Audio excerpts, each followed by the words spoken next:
comments. I think this is a really important week because it starts to show how fast the recursion is with AI. So in other technologies and in other breakthroughs, the recursive iterations took years, right? If you think about how long did we wait from iPhone 1 to iPhone 2? It was a year, right? We waited 2 years for the App Store. Everything was measured in years. Maybe things when they were really, really aggressive and really disruptive were measured in months.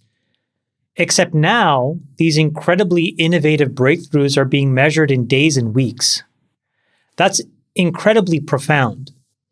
And I think it has some really important implications to like the three big actors in this play, right? So it has, I think, huge implications to these companies. It's not clear to me how you start a company anymore.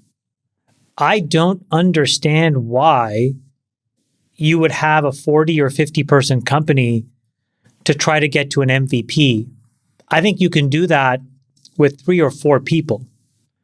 And that has huge implications then to the second actor in this play, which are the investors and venture capitalists that typically fund this stuff, because all of our capital allocation models were always around writing 10 and 15 and $20 million checks and $100 million checks, then $500 million checks into these businesses that absorbed tons of money.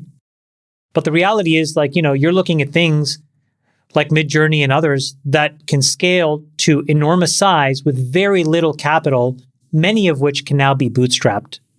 So it takes really, really small amounts of money. And so I think that's a huge implication. So for me personally, I am looking at company formation being done in a totally different way. Yep. And our capital allocation model is totally wrong size. Look, Fund 4 for me was $1 billion. Does that make sense? Nope. For the next 3 or 4 years? No, the right number may actually be $50 million invested over the next 4 years. I think the VC job is changing. Sure. I think company startups are changing. I want to remind you guys of one quick thing as a tangent. I had this meeting with Andrej Karpathy. I talked about this on the pod where I challenged him. I said, listen, the real goal should be to go and disrupt existing businesses using these tools, cutting out all the sales and marketing, right? And just delivering something. And I use the example of Stripe, disrupting Stripe by going to market with an equivalent product with 1/10 the number of employees at 1/10 the cost.